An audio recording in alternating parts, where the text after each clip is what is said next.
தேசம் டிவியுடன் இணைந்திருக்க பெல் ஐகானை பிரஸ் பண்ணுங்க. சென்னை விமான நிலையத்தில் செய்தியாளர்களிடம் பேசிய காங்கிரஸ் கமிட்டி தலைவர் திருநாவுக்கரசர் திருச்சியில் நடைபெற்ற தேசம் காப்போம் மாநாடு மிகப்பெரிய வெற்றியடைந்துள்ளதாக கூறினார்.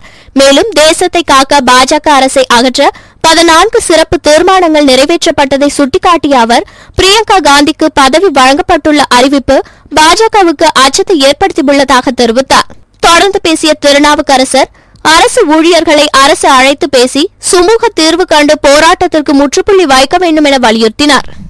பல்வேறு மாநில தேசிய கட்சிகள் பங்கேற்கிற வெற்றிகரமான மாநாடாக சிறப்பாக நடைபெற்றது.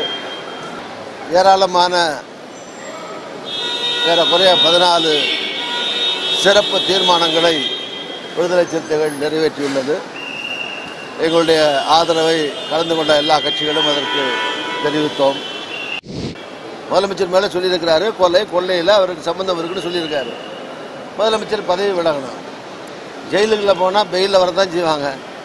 பெயில் எடுத்தவங்களுக்கு உதவி பண்ணாங்கிறது ஒரு குற்றச்சாட்டா?